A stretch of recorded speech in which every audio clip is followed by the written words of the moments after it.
Wuthering Heights by Emily Brönte, Chapter 17. That Friday made the last of our fine days for a month. In the evening the weather broke, the wind shifted from south to northeast, and brought rain first, and then sleet and snow. On the morrow one could hardly imagine that there had been 3 weeks of summer. The primroses and crocuses were hidden under wintry drifts. The larks were silent, the young leaves of the early trees smitten and blackened, and dreary and chill and dismal that morrow did creep over. My master kept his room. I took possession of the lonely parlour, converting it into a nursery, and there I was sitting, with the moaning doll of a child laid on my knee, rocking it to and fro and watching. Meanwhile the driving flakes spilled up the uncurtained window, when the door opened and some person entered, out of breath and laughing. My anger was greater than my astonishment for a minute. I supposed it one of the maids, and I cried, "Have done! How dare you show your giddiness here? What would Mr. Linton say if he heard you?" "Excuse me," answered a familiar voice, "but I know Edgar is in bed, and I cannot stop myself." With that the speaker came forward to the fire, panting and holding her hand to her side. "I have run the whole way from Wuthering Heights," she continued after a pause. "Except where I've flown, I couldn't count the number of falls I've had. Oh, I'm aching all over." "Don't be alarmed. There shall be an explanation as soon as I can give it. Only just have the goodness to step out and order the carriage to take me on to Gimmerton, and tell a servant to seek up a few clothes in my wardrobe." The intruder was Mrs. Heathcliff. She certainly seemed in no laughing predicament, her hair streaming on her shoulders, dripping with snow and water. She was dressed in the girlish dress she commonly wore, befitting her age more than her position, a low frock with short sleeves and nothing on the head or neck. The frock was a light silk and clung to her with wet, and her feet were protected merely by thin slippers. Add to this a deep cut under one ear, which only the cold prevented from bleeding profusely, a white face scratched and bruised, and a frame hardly able to support itself through fatigue, and you may fancy my first fright was not much allayed when I had leisure to examine her. "My dear young lady," I exclaimed, "I'll stir nowhere and hear nothing till you have removed every article of your clothes and put on dry things, and certainly you shall not go to Gimmerton tonight, so it is needless to order the carriage." "Certainly I shall," she said, "walking or riding. Yet I've no objection to dress myself decently. And, see how it flows down my neck now? The fire does make it smart." She insisted on my fulfilling her directions before she would let me touch her, and not till after the coachman had been instructed to get ready, and a maid set to pack up some necessary attire, did I obtain her consent for binding the wound and helping to change her garments. "Now, Ellen," she said, when my task was finished, and she was seated in an easy chair on the hearth, with a cup of tea before her, "you sit down opposite me and put poor Catherine's baby away. I don't like to see it. You mustn't think I care little for Catherine because I behaved so foolishly on entering. I've cried too, bitterly. Yes, more than anyone else has reason to cry. We parted unreconciled, you remember, and I shan't forgive myself. But for all that, I was not going to sympathize with him. The brute beast. Oh, give me the poker. This is the last thing of his I have about me." She slipped the gold ring from her third finger and threw it on the floor. "I'll smash it," she continued, striking it with childish spite, "and then I'll burn it." And she took and dropped the misused article among the coals. "There, he shall buy another if he gets me back again. He'd be capable of coming to seek me, to tease Edgar, I dare not say, lest the notion should possess his wicked head. And besides, Edgar has not been kind, has he? And I won't come suing for his assistance, nor will I bring him into more trouble. Necessity compelled me to seek shelter here, though if I had not learnt he was out of the way, I'd have halted at the kitchen, washed my face, warmed myself, got you to bring what I wanted, and departed again to anywhere out of the reach of my accursed, of that incarnate goblin. Ah, he was in such a fury. If he had caught me, it's a pity, Earnshaw is not his match in strength. I wouldn't have run, till I'd seen him all but demolished, had Hindley been able to do it. Well, don't talk so fast, miss, I interrupted. You'll disorder the handkerchief I have tied round your face, and make the cup bleed again. Drink your tea and take a breath, and give over laughing. Laughter is sadly out of place under this roof, and in your condition. An undeniable truth, she replied. Listen to that child.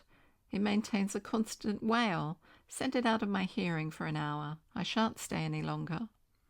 I rang a bell and committed it to a servant's care, and then I inquired what had urged her to escape from Wuthering Heights in such an unlikely plight, and where she meant to go, as she refused remaining with us.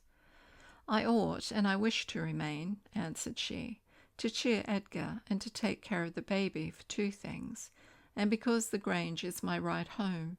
But I tell you, he wouldn't let me. Do you think he could bear to see me grow fat and merry, and could bear to think that we were tranquil, and not resolve on poisoning our comfort? Now I have the satisfaction of being sure that he detests me to the point of its annoying him seriously to have me within earshot or eyesight. I notice, when I enter his presence, the muscles of his countenance are involuntarily distorted into an expression of hatred, partly arising from his knowledge of the good causes I have to feel that sentiment for him, and partly from original aversion. It is strong enough to make me feel pretty certain that he would not chase me over England, supposing I contrive to clear escape, and therefore I must get quite away. I've recovered from my first desire to be killed by him. I'd rather he'd killed himself. He has extinguished my love effectually, and so I'm at ease. I can recollect yet how I loved him, and can dimly imagine that I could still be loving him if— No, even if he had doted on me, the devilish nature would have revealed its existence somehow. Catherine had an awfully perverted taste to esteem him so dearly, knowing him so well, monster. Would that he could be blotted out of creation and out of my memory. Hush, hush, he's a human being, I said. Be more charitable. There are worse men than he is yet. He's not a human being, she retorted, and he has no claim on my charity. I gave him my heart, and he took and pinched it to death, and flung it back to me. People feel with their hearts, Ellen, and since he has destroyed mine, I have not power to feel for him, and I would not, though he groaned from this, to his dying day, and wept tears of blood for Catherine. No, indeed I wouldn't. And here Isabella began to cry, but immediately dashing the water from her lashes, she recommenced. You asked what has driven me to flight at last. I was compelled to attempt it, because I had succeeded in rousing his rage a pitch above his malignity. Pulling out the nerves with red-hot pincers requires more coolness than knocking on the head. He was worked up to forget the fiendish prudence he boasted of, and proceeded to murderous violence. I experienced pleasure in being able to exasperate him. The sense of pleasure woke my instinct of self-preservation. So I fairly broke free, and if ever I come into his hands again, he is welcome to a signal revenge. Yesterday, you know, Mr. Earnshaw should have been at the funeral. He kept himself sober for the purpose, tolerably sober, not going to bed mad at 6 o'clock and getting up drunk at 12. Consequently, he rose in suicidal low spirits, as fit for the church as for a dance, and instead he sat down by the fire and swallowed gin or brandy by tumblerfuls. Heathcliff, I shudder to name him, has been a stranger in the house from last Sunday till today. Whether the angels have fed him, or his kin beneath, I cannot tell, but he has not eaten a meal with us for nearly a week. He has just come home at dawn, and gone upstairs to his chamber, locking himself in, as if anybody dreamt of coveting his company. There he is continued, praying like a Methodist, only the deity he implored is senseless dust and ashes, and God, when addressed, was curiously confounded with his own black father. After concluding these precious orisons, and they lasted generally till he grew hoarse, and his voice was strangled in his throat, he would be off again, always straight down to the Grange. I wonder Edgar did not send for a constable and give him into custody. For me, grieved as I was about Catherine, it was impossible to avoid regarding this season of deliverance from degrading oppression as a holiday. I recovered spirits sufficient to hear Joseph's eternal lectures without weeping, and to move up and down the house, less with the foot of a frightened thief than formerly. You wouldn't think that I should cry at anything Joseph could say, but he and Hareton are detestable companions. I'd rather sit with Hindley and hear his awful talk than with the little master and his staunch supporter, that odious old man. When Heathcliff is in, I'm often obliged to seek the kitchen and their society, or starve among the damp, uninhabited chambers. When he is not, as was the case this week, I establish a table and chair at one corner of the house fire, and never mind how Mr. Earnshaw may occupy himself. And he does not interfere with my arrangements. He is quieter now than he used to be, if no one provokes him, more sullen and depressed, and less furious.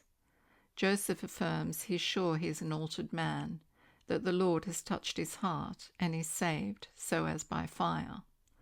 I'm puzzled to detect signs of the favourable change, but it is not my business. Yesterday evening I sat in my nook reading some old books, till late on towards 12. It seemed so dismal to go upstairs, with the wild snow blowing outside, and my thoughts continually reverting to the kirkyard and the new-made grave. I dared hardly lift my eyes from the page before me. That melancholy scene so instantly usurped its place. Hindley sat opposite, his head leant on his hand, perhaps meditating on the same subject. He had ceased drinking at a point below irrationality, and had neither stirred nor spoken during 2 or 3 hours. There was no sound through the house, but the moaning wind which shook the windows every now and then. The faint crackling of the coals and the click of my snuffers as I removed at intervals the long wick of the candle. Hareton and Joseph were probably fast asleep in bed. It was very, very sad, and while I read, I sighed, for it seemed as if all the joy had vanished from the world, never to be restored. The doleful silence was broken at length by the sound of the kitchen latch. Heathcliff had returned from his watch earlier than usual, owing, I suppose, to the sudden storm. The entrance was fastened, and we heard him coming round to get in by the other. I rose with an irrepressible expression of what I felt on my lips, which induced my companion, who had been staring towards the door, to turn and look at me. "I'll keep him out 5 minutes," he exclaimed. "You won't object?" "No, you may keep him out the whole night for me," I answered. "Do. Put the key in the lock and draw the bolts." Earnshaw accomplished this ere his guests reached the front. He then came and brought his chair to the other side of my table, leaning over it and searching in my eyes a sympathy with the burning hate that gleamed from his. As he both looked and felt like an assassin, he couldn't exactly find that, but he discovered enough to encourage him to speak. "You and I," he said, "have each a great debt to settle with the man out yonder. If we were neither of us cowards, we might combine to discharge it. Are you as soft as your brother? Are you willing to endure to the last and not once attempt a repayment?" "I'm weary of enduring now," I replied, "and I'd be glad of a retaliation that wouldn't recoil on myself. But treachery and violence are spears pointed at both ends. They wound those who resort to them worse than their enemies." "Treachery and violence are a just return for treachery and violence," cried Hindley. "Mrs. Heathcliff, I'll ask you to do nothing, but sit still and be dumb. Tell me now, can you? I'm sure you would have as much pleasure as I in witnessing the conclusion of the fiend's existence. He'll be your death unless you overreach him, and he'll be my ruin. Damn the hellish villain. He knocks at the door as if he were master here already. Promise to hold your tongue, and before that clock strikes, it wants 3 minutes of 1. You're a free woman. He took the implements which I described to you in my letter from his breast, and would have turned down the candle. I snatched it away, however, and seized his arm. I'll not hold my tongue, I said. You mustn't touch him. Let the door remain shut and be quiet. No, I've formed my resolution, and by God I'll execute it, cried the desperate being.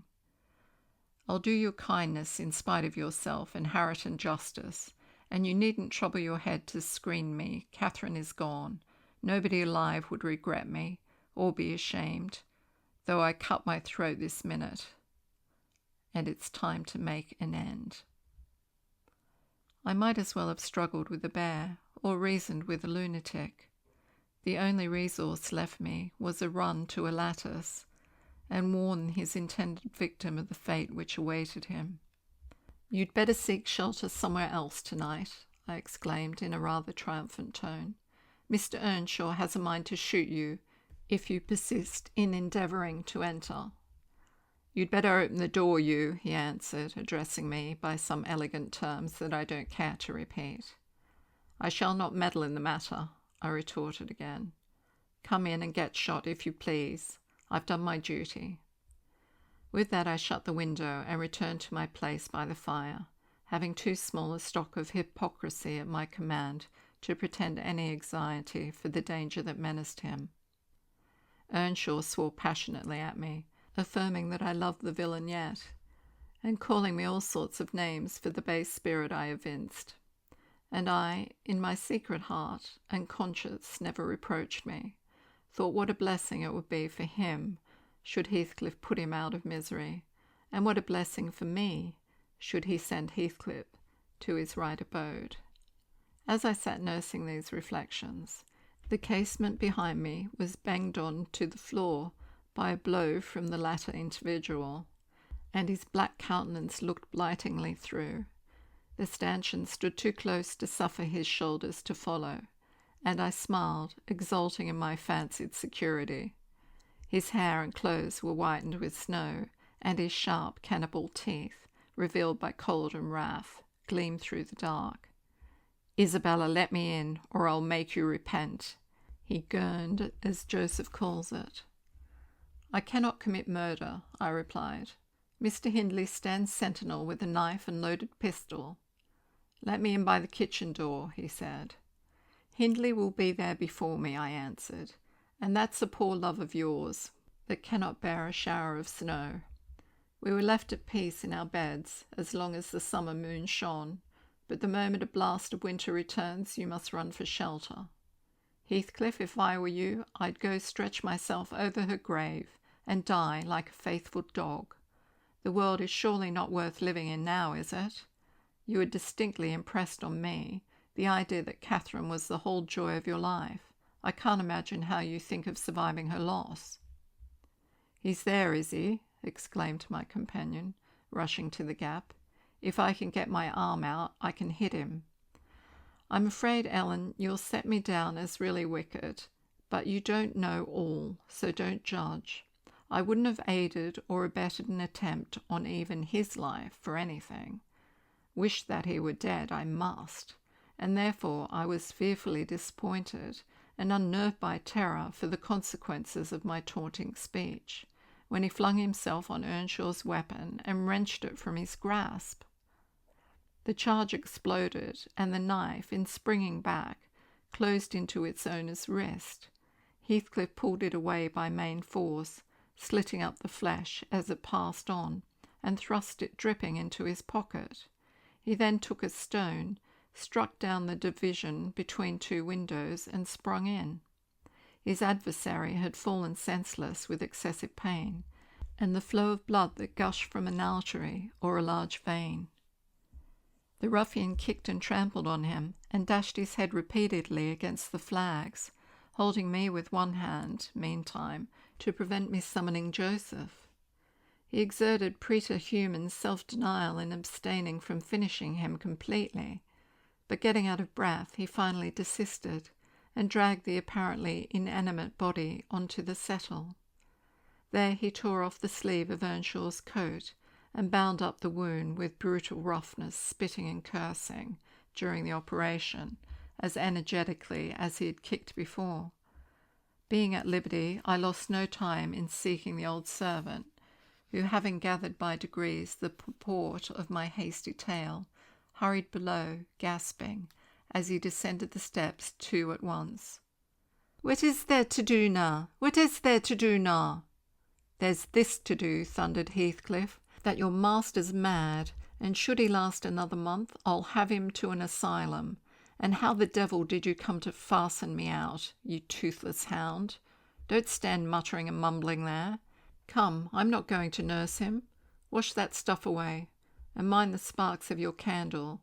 It is more than half brandy." "And so ye been murdering on him," exclaimed Joseph, lifting his hands and eyes in horror.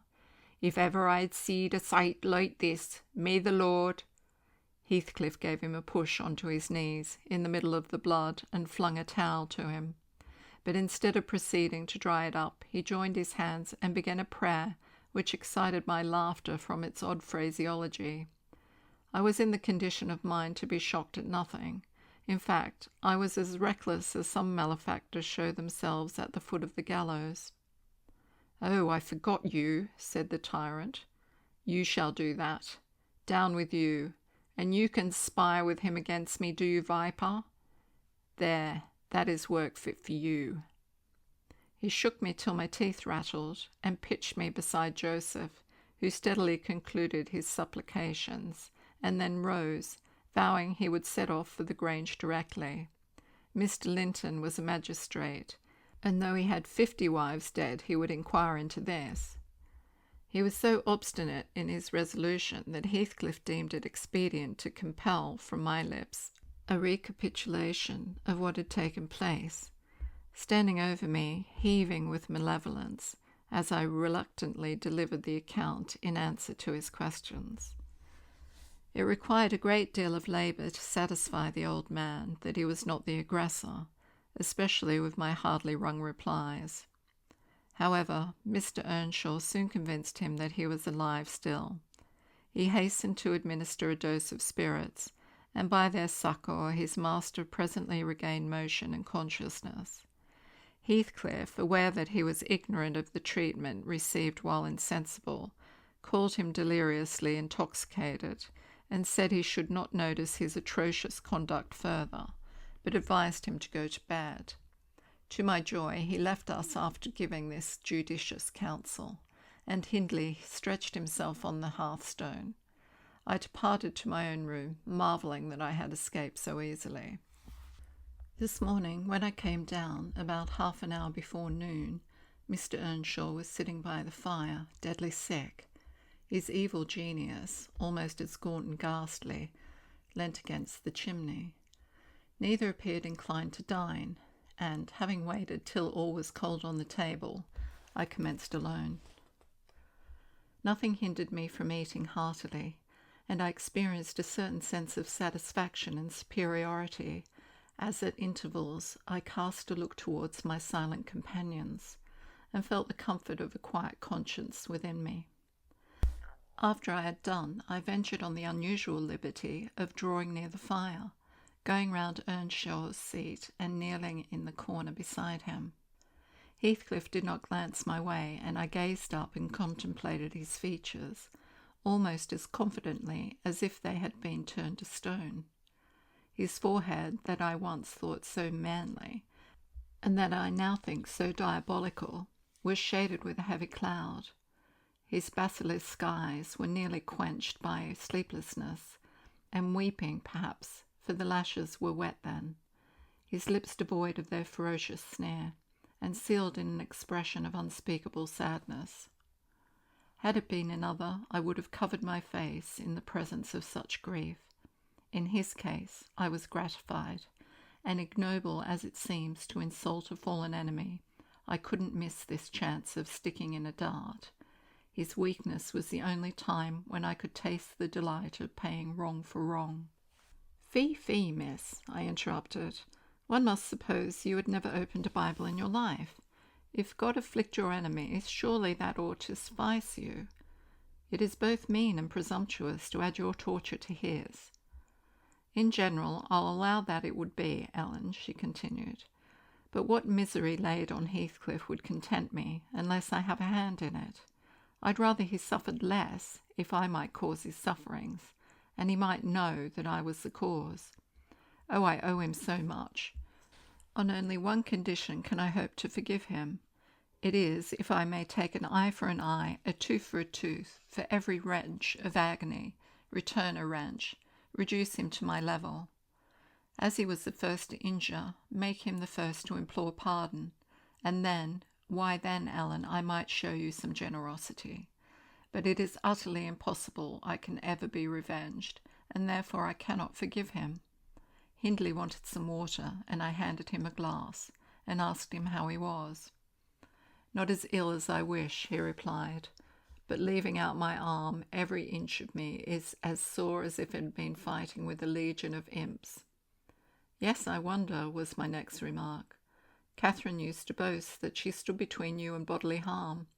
She meant that certain persons would not hurt you for fear of offending her. It's well people don't really rise from the grave, or last night she might have witnessed a repulsive scene. Are you not bruised and cut over your chest and shoulders? I can't say, he answered, but what do you mean? Did he dare to strike me when I was down? He trampled on you and kicked you and dashed you on the ground, I whispered, and his mouth watered to tear you with his teeth, because he's only half a man, not so much.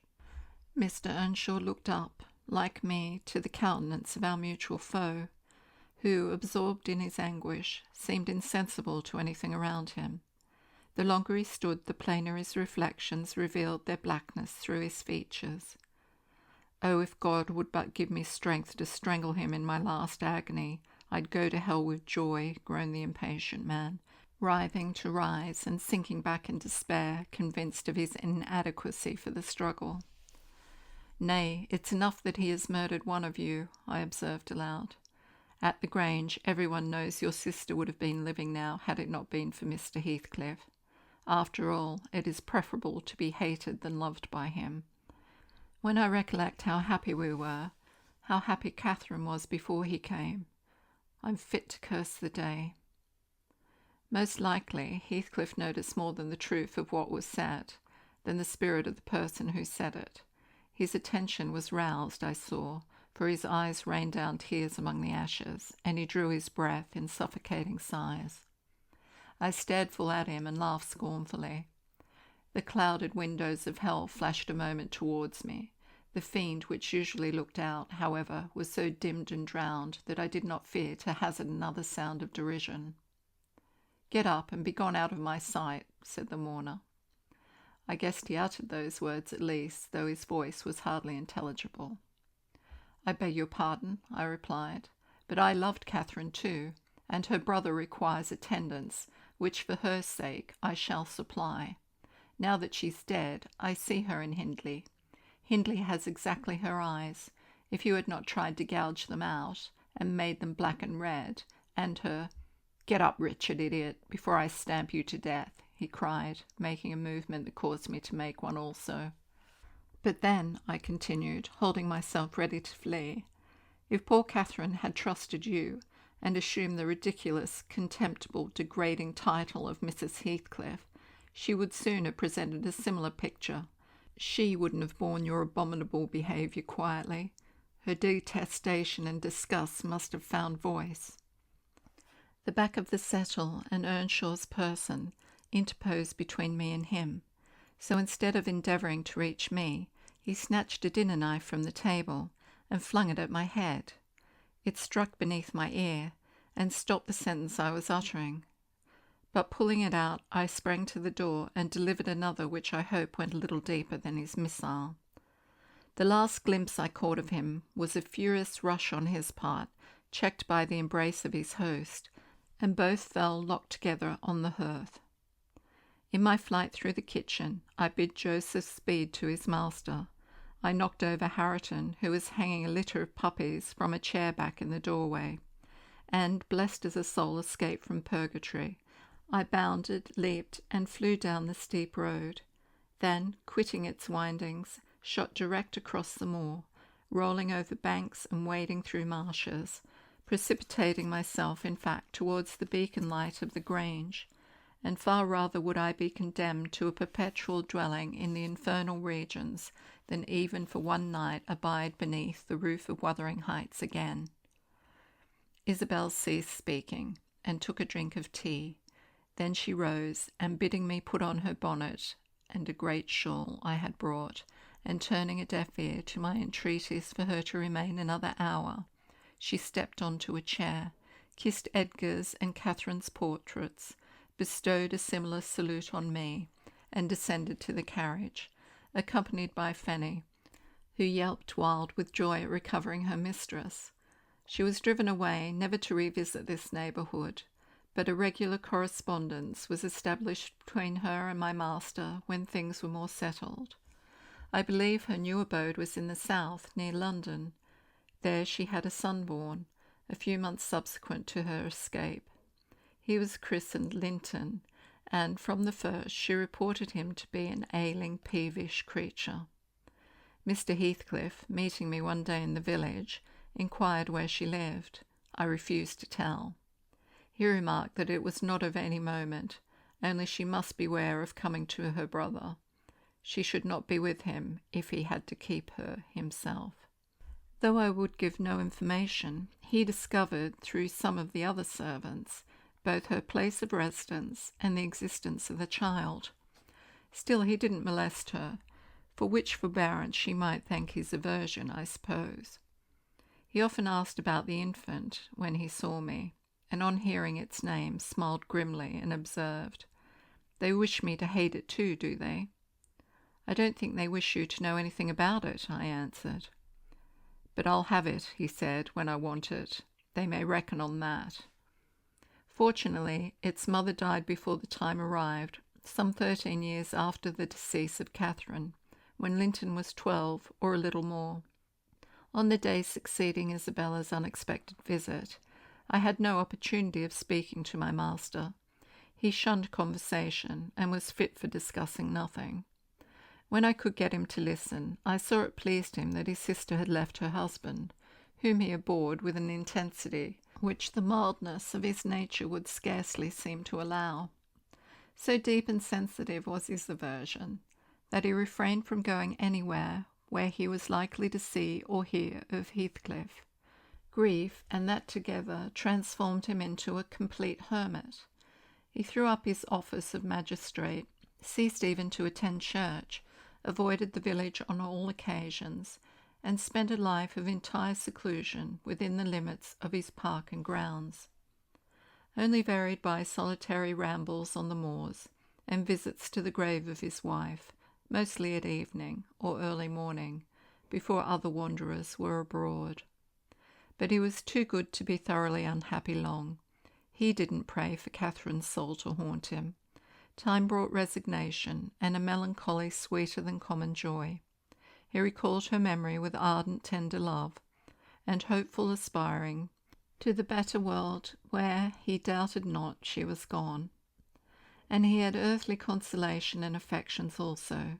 For a few days, I said, he seemed regardless of the puny successor to the departed. That coldness melted as fast as snow in April, and ere the tiny thing could stammer a word or totter a step, it wielded a despot's sceptre in his heart.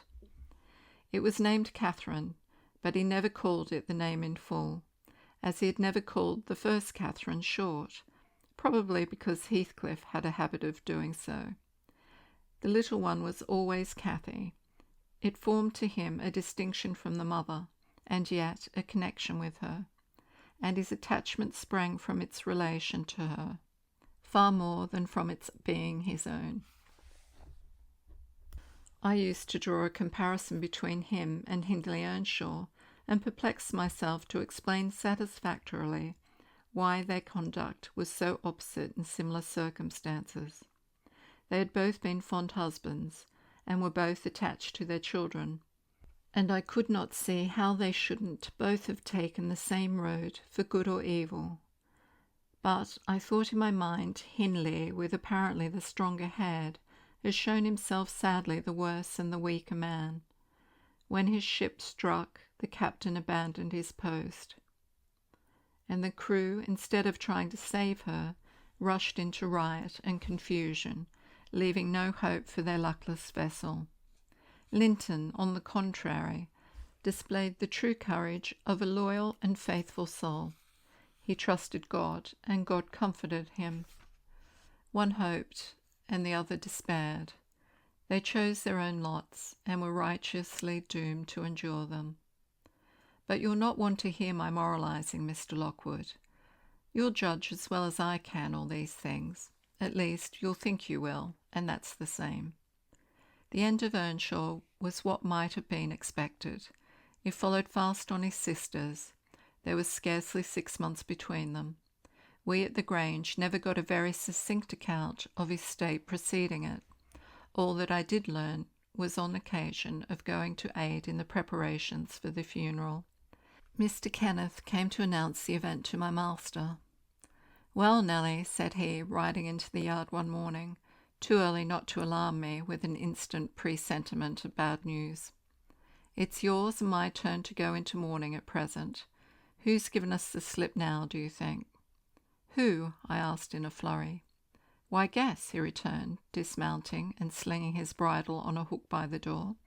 "And nip up the corner of your apron. I'm certain you'll need it." "Not Mr. Heathcliff, surely," I exclaimed.